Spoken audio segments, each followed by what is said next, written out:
Buenos días, Martí, Gaby. ¿Me pueden comentar cómo se escucha, por favor?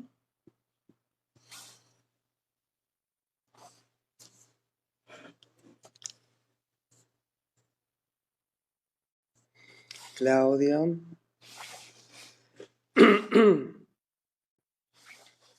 Elsa, ¿cómo andas, Carito? Perfecto, gracias.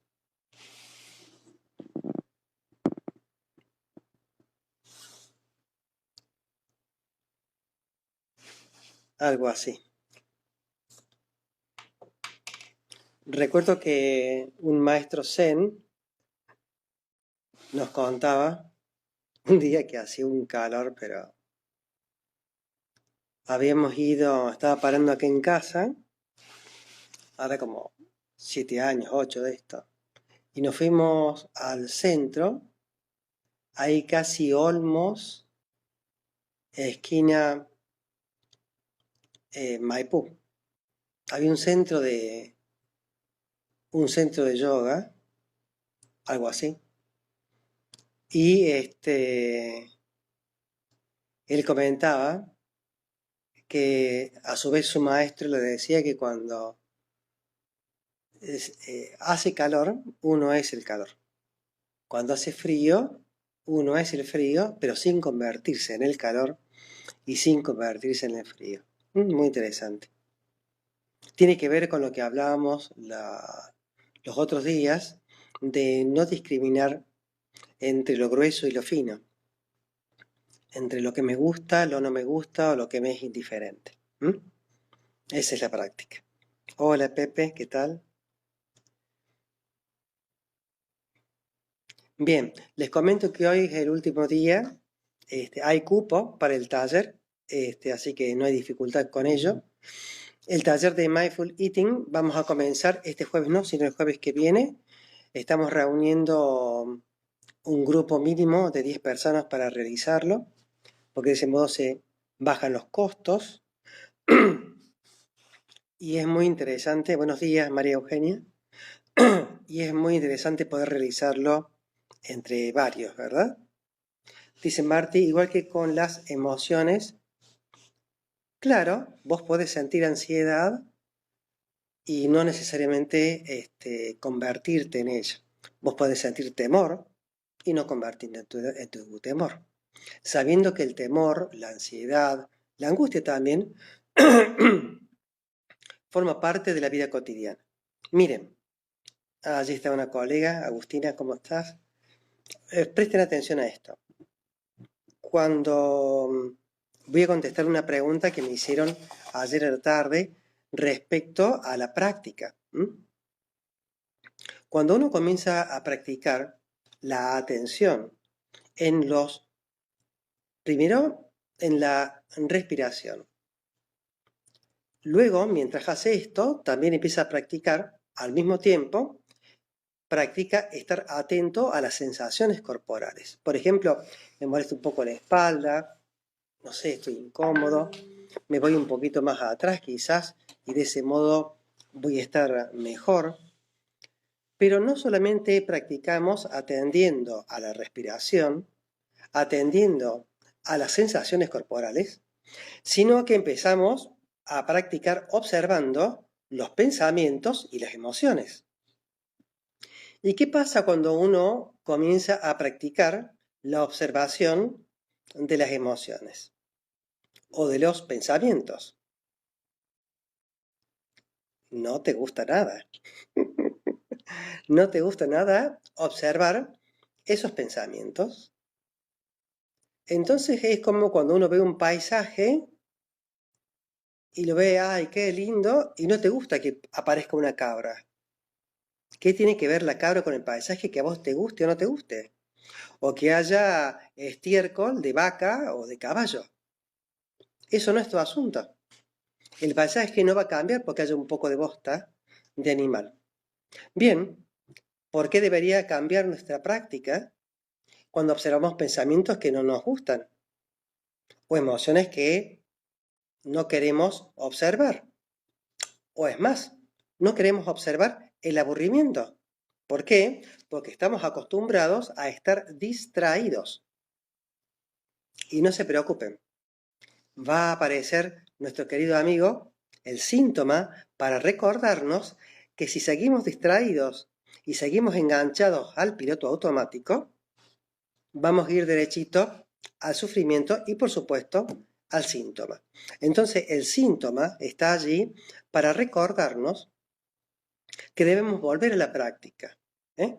Quizás, obviamente, en esta cultura no está muy afianzado esto de observar los pensamientos. Fíjense ustedes cómo será la cultura judeo-cristiana, donde yo me acuerdo a los 7 años hice la primera comunión, a los 8 ya había hecho la confirmación, y toda la historia en la Iglesia Católica, ¿no?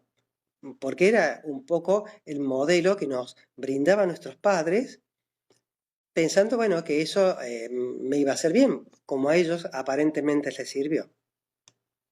Fíjense ustedes que cuando uno lee los mandamientos, yo no me acuerdo cuál, tendré que fijarme porque lo vivo diciendo y me olvido.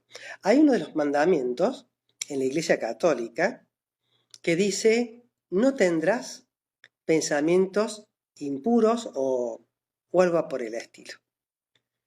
Es muy interesante, sobre todo si yo sé que aquí hay colegas que me están observando, hay psicólogos, está Leandro como psiquiatra y como profe. Fíjate vos, Leandro, esta noche nos juntamos a las 20:30 con él y un grupo. Fíjate vos, Leandro, qué interesante esto, como la cultura judío-cristiana, en base a los mandamientos, te dice, no tendrás pensamientos impuros o una cosa así. En el budismo eso es absolutamente impensable. Pretender de que alguien sea responsable de tener pensamientos automáticos impuros, ponele. Es inenarrable, no existe. Es como decir, vos vas a creer que es de noche cuando estés a plena luz del día. Es una incoherencia total. ¿Por qué? Porque no se tiene en cuenta que los pensamientos automáticos no dependen de la voluntad del sujeto. Es más, les pregunto, ¿ustedes se levantan a la mañana pensando, hoy ojalá que tenga una emoción de mierda? Pero para nada. Ni ustedes, ni la Madre Teresa, ni Hitler, ni Cristina, ni Mauricio. Ninguno se levantaba pensando, ojalá que tenga un día horrible. Acuérdense que todos, lo que se llama el nivel de humanidad compartida, esto incluye a nuestros antecesores, esto incluye a nuestros descendientes, esto incluye a nuestra familia y amigos, y esto incluye a nuestros enemigos. Esto incluye también a los seres sintientes, animales y plantas, pero sobre todo animales, porque tiene un sistema nervioso, a los peces, por supuesto que también, porque lo que nos hace a la humanidad compartida, y habría que romper un poco este concepto de humanidad compartida, que tiene que ver más bien con los seres, con esta existencia compartida. Ese es el punto. Yo creo que ese es el punto. Lo que nos iguala a todas las existencias sintientes, que es sufrir menos y ser lo más felices que podamos. Aunque el concepto de felicidad es muy variable. Les voy a contar una anécdota. Hace un tiempo, ahora unos 8 o 10 años, cuando yo estudiaba los koan, los koan son una especie de acertijos que se les da a los monjes para su formación como maestro. Yo no soy maestro, monje así nomás. Y hablábamos con respecto al concepto de felicidad. Les voy a traer este ejemplo. Les pido por favor, en la medida de lo posible, si están firmemente instalados en algún lado, cierren los párpados, adopten la postura de atención, de meditación, y yo les voy a contar un koan. Con K se escribe, porque muchos me preguntan. Presten atención. Este koan es respecto a la felicidad. ¿Mm? A la felicidad. Dice así, en un templo, allá por el 1200 y tanto, un monje y un maestro pasean por el jardín. El monje, joven, pero con cierta experiencia en la práctica, está tratando de detectar cuáles son los elementos adecuados para poder descubrir lo que es la felicidad, algo que nos une a todos. Entonces, caminando por el jardín, pasan cerca de una lámpara y el joven le dice, maestro, ¿me podría contar usted qué es la felicidad o cómo se llega a ella? Y entonces el maestro hace este gesto. Mírenme a mí. Muchas veces hemos hablado de que hay eventos que es preferible mostrarlos que hablar. Entonces el joven, ya sabiendo esto, se queda ahí en la retranca, queda atrás del maestro, y el maestro lo invita a sentarse al lado de una fuente. Bien, imagínense ustedes una fuente con agua o un estanque, era un estanque con agua, pero había una especie de como de banquito al lado. Se siente el maestro y el maestro le indica al joven que se siente. Todo esto sin decir una palabra. ¿Cuál es la pregunta del discípulo? Maestro, ¿cómo se llega o dónde está la felicidad? ¿O qué es la felicidad? Entonces el maestro, cuando el discípulo vuelve a preguntarle, el maestro lo interrumpe y le hace shh, shh. Entonces, miren lo que hace el maestro. Mientras el joven lo sigue mirando, agarra el viejo y estando en el estanque, con ambas manos quietas, de pronto las desenlaza a las manos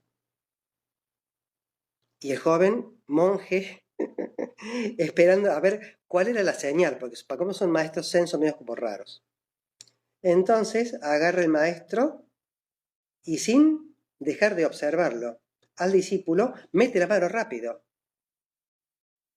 en el estanque y saca un pez. Y se lo muestra al joven discípulo. Y el discípulo empieza a pensar, ¿qué será lo que me quiere decir del pez, del agua? Y empieza a elucubrar.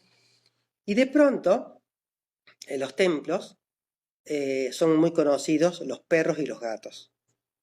Y aparecen un par de gatos muy contentos porque veían cómo el pez se agitaba en la mano del maestro. El joven discípulo observa eso y le dice, maestro, ¿vamos a romper los preceptos? ¿O va a romper el precepto? Y el maestro le hace con el pez así. El pez se agitaba, me imagino que se dará cuenta, aparte de la asfixia que estaba teniendo por no estar dentro del agua, observaba el peligro de los gatos, y los gatos chochos. Agarra el maestro, acerca el pez a los gatos lo empiezan a lamer, el pez se agita más en la mano, el discípulo se pone más nervioso y el maestro vuelve a poner el pez en el agua. Y el maestro cierra los párpados,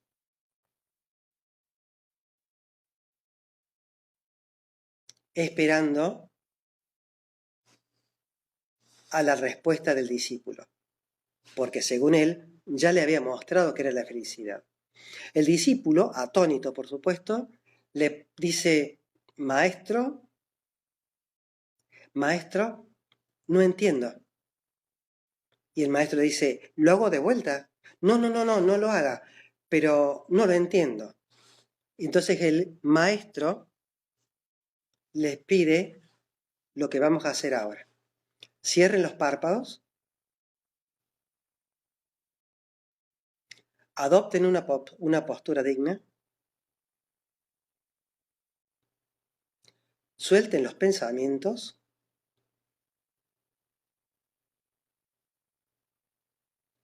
observen cuando el cuerpo quiere inhalar y exhalar.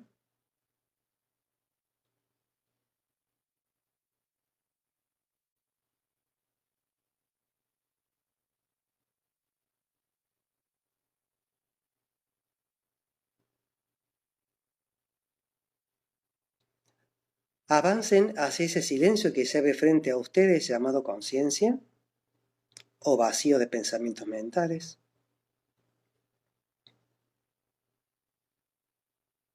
Los que tengan más experiencia, avancen hacia la exhalación. Y los que tengan más experiencia, hacia ese silencio que está al final de la exhalación. A los nuevos, cierren los párpados y esa nada que observan se llama conciencia. Siempre está disponible para ustedes. Apoyen ambos antebrazos en los muslos, la mano izquierda dentro de la derecha, si no, como se les cante, es lo mismo. Adopten una postura suficientemente cómoda como para estar quietos un rato largo, pero suficientemente incómoda como para no dormirlos.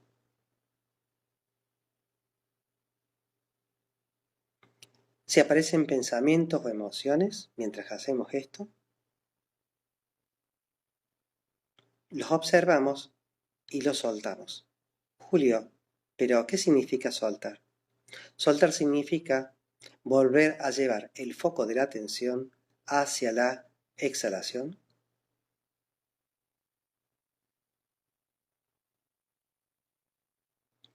hacia la postura,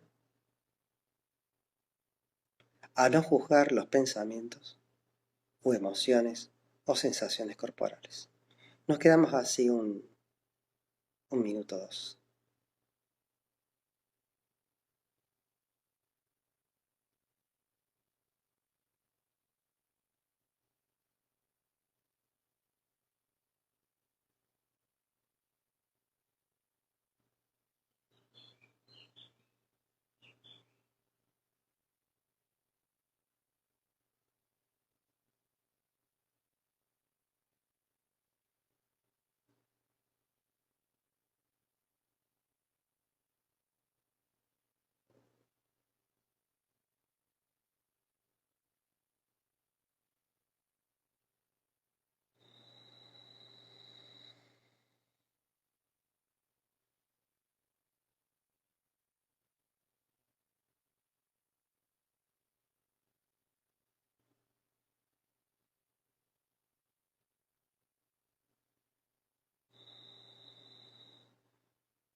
Muy bien, abrimos los párpados.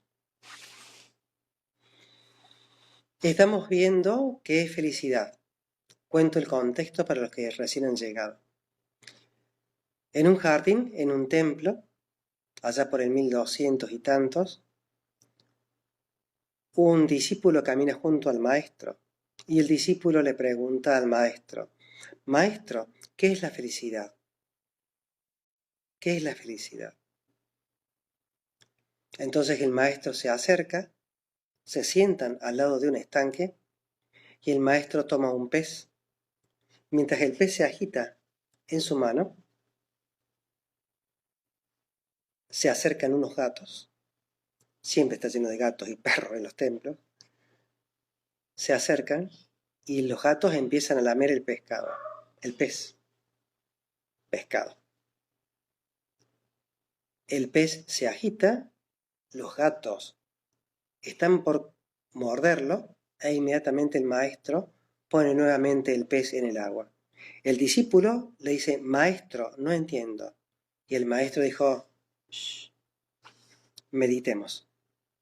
Cuando vuelven, el discípulo dice, no entendí un carajo, ¿qué mierda quiere decir viejo choto? Entonces, bueno, no fue en estas palabras, es una traducción arcaica la mía, pretérita. Soez, diría mi mujer. Pero bueno, se entiende, ¿no? Entonces el maestro dice, ¿qué es la felicidad? Fue tu pregunta. En la vida de los gatos, la aparición del pez significó la felicidad.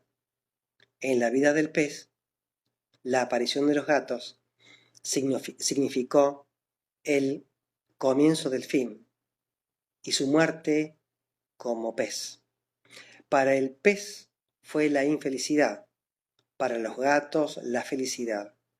Para los peces pequeños que quizás dependían de este pez, significó la orfandad, la infelicidad.